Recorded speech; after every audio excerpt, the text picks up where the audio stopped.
et bienvenue dans ce nouvel épisode de Pays et Marché du Monde. Je me trouve au marché de Magdalena, qui est un quartier de Lima, la capitale du Pérou.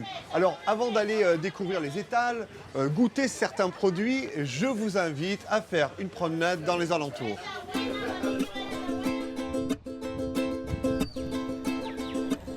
À quelques kilomètres du centre de Lima, Barranco offre un tout autre visage de la capitale péruvienne. Loin du tumulte et du brouillard gris du centre, ce quartier perché sur les falaises du Pacifique dévoile une atmosphère bohème, à la fois paisible et vibrante. Jadis lieu de villégiature pour la bourgeoisie liména, Barranco est aujourd'hui le repère des artistes, des musiciens et des rêveurs.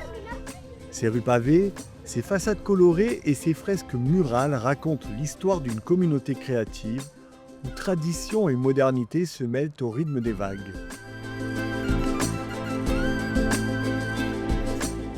Au cœur du quartier, une communauté venue d'Amazonie perpétue un savoir ancestral.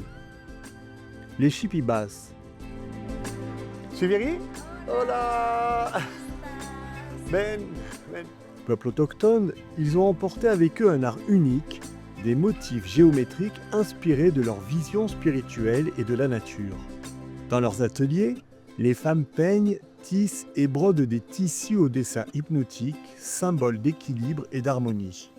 Leur artisanat, à la fois traditionnel et contemporain, fait aujourd'hui rayonner la culture amazonienne jusque dans la capitale péruvienne.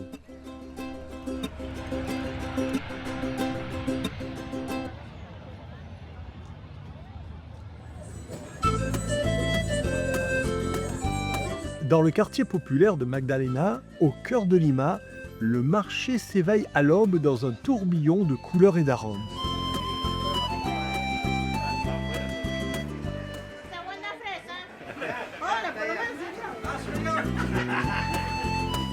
Ici, les étals débordent de fruits tropicaux. Llevo una de 7.50. ¿Está bien? 7.50. En Amazonie, l'avocat pousse sur des terres fertiles et humides. On y découvre une chair d'une étonnante douceur, au goût fin et légèrement beurré, très prisée sur les marchés péruviens. Entre les cris des marchands et les sourires des habitués, ce marché raconte la vie quotidienne des liménos, simple, généreuse et profondément attachée à ses traditions culinaires. Le marché de Magdalena, c'est Lima dans toute sa saveur. Au Pérou, le café est bien plus qu'une boisson, c'est une fierté nationale. Des Andes au cœur de la forêt amazonienne, les petits producteurs cultivent un arabica d'exception.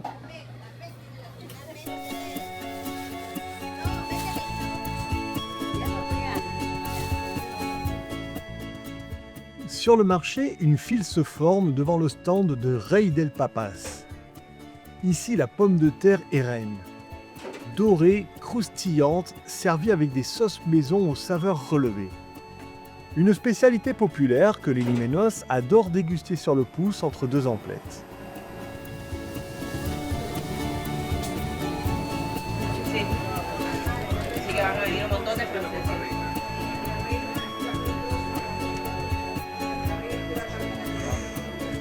Tout s'arrache. J'ai mis du piment.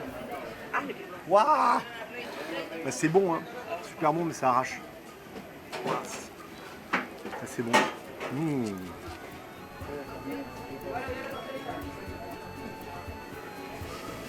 C'est délicieux.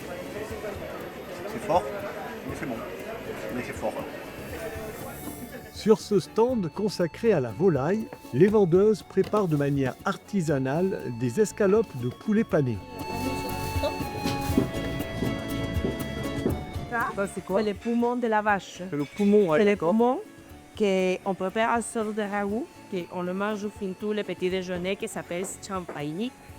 Et bien sûr, avec la pomme de terre et le maïs. Bon, alors c'est parce que je t'aime beaucoup, je veux bien goûter parce que... Ok, on peut aller. Hein? Et tout, ouais, mais ça va. Ici, on va trouver à Carlos, le roi de la champagnita. Ah, alors s'il y a le roi de la Mais c'est pour le petit campagne, déjeuner, hein?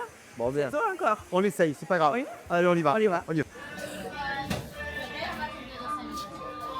C'est comme un sort de ragoût qu'on appelle champagnita. La chanfainita, c'est un plat typique surtout pour le matin que les personnes le prennent comme petit déjeuner. Il était fait avec les poumons de la vache, bœuf de terre et s'accompagne avec le maïs grillé.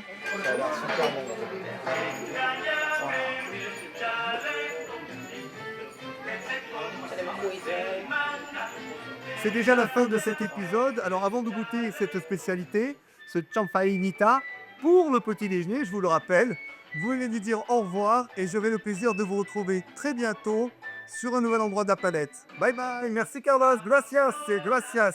Allez, on goûte.